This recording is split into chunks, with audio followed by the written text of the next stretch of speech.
ನಮಸ್ತೆ ಎಲ್ಲರೂ ಹೇಗಿದ್ದೀರಾ? ಎಲ್ಲರೂ ಚೆನ್ನಾಗಿದ್ದೀರಾ ಅಂತ ಭಾವಿಸ್ತಾ welcome back to my Geetaji vlogs channel. ನಾನು ನಿಮ್ಮ ಸಂಗೀತ. ಇವತ್ತಿನ ವಿಡಿಯೋದಲ್ಲಿ ಈ ಒಂದು ವರಾಹಿ ತಾಯಿಯ ಮಂತ್ರವನ್ನು ಪಠಿಸ್ತಾ ಬರೋದ್ರಿಂದ ನಾವು ಏನೇ ಒಂದು ಕೆಲಸಗಳು ಮಾಡ್ತಾ ಬಂದಾಗ ಅದು ನಿಂತು ಹೋಗಿದ್ರು ಕೂಡ ಆ ಒಂದು ಕೆಲಸಗಳಲ್ಲಿ ಯಶಸ್ಸನ್ನು ಪಡಿಬೇಕು ಅಂದರೆ ಈ ಒಂದು ಮಂತ್ರವನ್ನು ಪಠಿಸಬೇಕಾಗುತ್ತೆ. ಹಾಗೆ ಇದು ಹಣಕಾಸಿನ ಸಮಸ್ಯೆಗೂ ಕೂಡ ತುಂಬಾ ಒಳ್ಳೆಯ ಪರಿಹಾರವನ್ನು ನೀಡುತ್ತೆ ಅಂತಲೇ ಹೇಳ್ಬೋದು. ಇನ್ನು ಆ ಒಂದು ಮಂತ್ರ ಯಾವುದು, ಆ ಒಂದು ಮಂತ್ರವನ್ನು ಎಷ್ಟು ಬಾರಿ ಪಠಿಸಬೇಕು, ಹಾಗೆ ಯಾವ ಸಮಯದಲ್ಲಿ ಹೇಗೆ ಪಠಿಸಬೇಕು ಅನ್ನೋದನ್ನು ಎಲ್ಲವನ್ನು ಕೂಡ ನಾನು ನಿಮಗೆ ಸಂಪೂರ್ಣವಾಗಿ ತಿಳಿಸ್ಕೊಡ್ತಾ ಇದ್ದೀನಿ. ವಿಡಿಯೋವನ್ನು ಎಲ್ಲೂ ಕೂಡ ಸ್ಕಿಪ್ ಮಾಡದೆ ನೋಡೋದ್ರಿಂದ ಇದ್ರ ಬಗ್ಗೆ ಸಂಪೂರ್ಣವಾದ ಮಾಹಿತಿಯನ್ನು ನೀವು ಪಡ್ಕೋಬಹುದಾಗಿರುತ್ತೆ.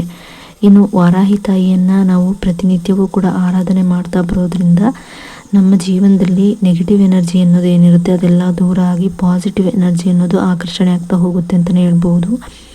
ವಾರಾಹಿ ತಾಯಿಗೆ ಮಂಗಳವಾರ, ಗುರುವಾರ ಹಾಗೆ ಶುಕ್ರವಾರದಂದು ತುಂಬಾ ಒಳ್ಳೆಯ ದಿನಗಳಾಗಿರೋದ್ರಿಂದ ಆ ಒಂದು ದಿನಗಳಲ್ಲಾದರೂ ಅಥವಾ ಪೌರ್ಣಮಿ, ಅಷ್ಟಮಿ, ನವಮಿ ದಿನಗಳಲ್ಲಿ ನೀವು ಅಮಾವಾಸ್ಯೆ, ಹುಣ್ಣಿಮೆ ಅಥವಾ ಯಾವುದೇ ಒಂದು ರೀತಿಯ ದಿನಗಳಲ್ಲಾದರೂ ಕೂಡ ನೀವು ಈ ಒಂದು ವಾರಾಹಿ ತಾಯಿಯ ಮಂತ್ರವನ್ನಾಗಲಿ ಅಥವಾ ಪೂಜೆ ವ್ರತಗಳನ್ನಾಗಲಿ ಮಾಡ್ತಾ ಬರೋದ್ರಿಂದ ಕೂಡ ನಮಗೆ ನಮ್ಮ ಜೀವನದಲ್ಲಿರುವ ಸಂಕಷ್ಟಗಳೆಲ್ಲ ದೂರ ಆಗಿ ಒಳ್ಳೆಯ ಒಂದು ಯಶಸ್ಸು ಅನ್ನೋದು ನಮಗೆ ಸಿಗುತ್ತೆ ಅಂತಲೇ ಹೇಳ್ಬೋದು. ಇನ್ನು ವಾರಾಹಿ ತಾಯಿಯನ್ನು ರಾತ್ರಿ ಸಮಯದಲ್ಲಿ ಹೆಚ್ಚಾಗಿ ಆರಾಧನೆಯನ್ನು ಮಾಡಲಾಗುತ್ತೆ. ರಾತ್ರಿ 2 ಗಂಟೆ ಸಮಯದಲ್ಲಿ ಅಂದರೆ ಆ ಮಧ್ಯರಾತ್ರಿ ಸಮಯದಲ್ಲಿ ತಾಯಿ ಭೂಲೋಕದಲ್ಲಿ ಸಂಚಾರವನ್ನು ಮಾಡೋದ್ರಿಂದ ಆ ಒಂದು ಸಮಯದಲ್ಲಿ ಆರಾಧನೆ ಮಾಡೋರಿಗೆ ಅನುಗ್ರಹ ಆಗುತ್ತೆ ಅಂತಲೇ ಹೇಳ್ಬೋದು. ಇನ್ನು ವಾರಾಹಿ ತಾಯಿಗೆ ಇಷ್ಟವಾದ ನೈವೇದ್ಯ ಅಂದರೆ ಪುಳಿಯೋಗರೆ ಹಾಗೆ ಹಲಸಿನ ಹಣ್ಣು ಅಂತಲೇ ಹೇಳ್ಬೋದು. ಹಾಗೆ ದಾಳಿಂಬೆ ಹಣ್ಣು ಕೂಡ ಆಗಿರುತ್ತೆ. ನೀವು ಯಾವುದೇ ರೀತಿಯ ವ್ರತ ಪೂಜೆಯನ್ನು ಮಾಡ್ದೇನೂ ಕೂಡ ಈ ಒಂದು ಮಂತ್ರ ಪಠಣೆಯನ್ನು ಮಾಡಿಕೊಂಡು ನಿಮ್ಮ ಜೀವನದಲ್ಲಿ ಯಾವುದೇ ರೀತಿಯ ಸಂಕಷ್ಟಗಳಿದ್ರೂ ಕೂಡ ದೂರ ಮಾಡಿಕೊಂಡು ಯಶಸ್ಸನ್ನು ಪಡಿಬಹುದು ಅಂತಲೇ ಹೇಳ್ಬೋದು.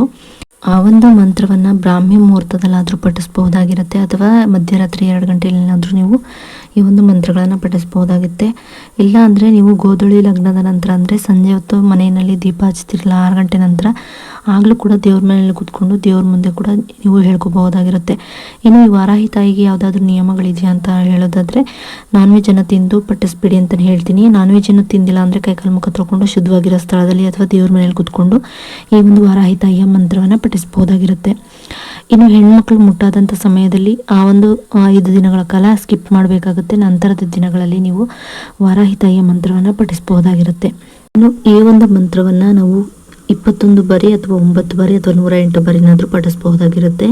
ಆ ಮಂತ್ರ ಬಂದು ಹೀಗಿರುತ್ತೆ: ಓಂ ಐಂ ಹ್ರೀಂ ಶ್ರೀಂ ಶ್ರೀ ಮಾತ್ರೇ ನಮಃ. ಓಂ ಐಂ ಹ್ರೀಂ ಶ್ರೀಂ ಶ್ರೀ ಮಾತ್ರೇ ನಮಃ. ಓಂ ಐಂ ಹ್ರೀಂ ಶ್ರೀಂ ಶ್ರೀ ಮಾತ್ರೇ ನಮಃ. ಓಂ ಐಂ ಹ್ರೀಂ ಶ್ರೀಂ ಶ್ರೀ ಮಾತ್ರೇ ನಮಃ. ಓಂ ಐಂ ಹ್ರೀಂ ಶ್ರೀಂ ಶ್ರೀ ಮಾತ್ರೇ ನಮಃ. ಓಂ ಐಂ ಹ್ರೀಂ ಶ್ರೀಂ ಶ್ರೀ ಮಾತ್ರೇ ನಮಃ. ಓಂ ಐಂ ಹ್ರೀಂ ಶ್ರೀಂ ಶ್ರೀ ಮಾತ್ರೇ ನಮಃ. ಓಂ ಐಂ ಹ್ರೀಂ ಶ್ರೀಂ ಶ್ರೀ ಮಾತ್ರೇ ನಮಃ. ಓಂ ಐಂ ಹ್ರೀಂ ಶ್ರೀಂ ಶ್ರೀ ಮಾತ್ರೇ ನಮಃ. ಓಂ ಐಂ ಹ್ರೀಂ ಶ್ರೀಂ ಶ್ರೀ ಮಾತ್ರೇ ನಮಃ. ಓಂ ಐಂ ಹ್ರೀಂ ಶ್ರೀಂ ಶ್ರೀ ಮಾತ್ರೇ ನಮಃ. ಓಂ ಐಂ ಹ್ರೀಂ ಶ್ರೀಂ ಶ್ರೀ ಮಾತ್ರೇ ನಮಃ. ಓಂ ಐಂ ಹ್ರೀಂ ಶ್ರೀಂ ಶ್ರೀ ಮಾತ್ರೇ ನಮಃ. ಓಂ ಐಂ ಹ್ರೀಂ ಶ್ರೀಂ ಶ್ರೀ ಮಾತ್ರೇ ನಮಃ. ಓಂ ಐಂ ಹ್ರೀಂ ಶ್ರೀಂ ಶ್ರೀ ಮಾತ್ರೇ ನಮಃ. ಓಂ ಐಂ ಹ್ರೀಂ ಶ್ರೀಂ ಶ್ರೀ ಮಾತ್ರೇ ನಮಃ. ಓಂ ಐಂ ಹ್ರೀಂ ಶ್ರೀಂ ಶ್ರೀ ಮಾತ್ರೇ ನಮಃ.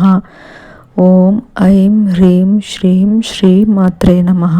ಈ ರೀತಿಯಾಗಿ ನಾವು ಪಠಿಸ್ತಾ ಬರೋದ್ರಿಂದ, ಹಾಗೆ ನಾವು ಇದನ್ನು ಪಠಿಸೋದಕ್ಕೂ ಮುಂಚೆ ಒಂದು 15 ನಿಮಿಷ ಅಂತ ಮೆಡಿಟೇಷನ್ ಮಾಡ್ತಾ ಬರೋದ್ರಿಂದ ನಮಗೆ ಪಾಸಿಟಿವ್ ಎನರ್ಜಿ ಅನ್ನೋದು ರಿಸೀವ್ ಆಗ್ತಾ ಹೋಗುತ್ತೆ. ಆಗ ನಾವೇನನ್ನೇ ಪಠಿಸಿದ್ರೂ ಕೂಡ ಅದು ನಮಗೆ ಸಿದ್ಧಿಸ್ತಾ ಹೋಗುತ್ತೆ. ಆಗ ತಾಯಿಯ ಅನುಗ್ರಹ ಕೂಡ ಆಗುತ್ತೆ ಅಂತಲೇ ಹೇಳ್ಬೋದು.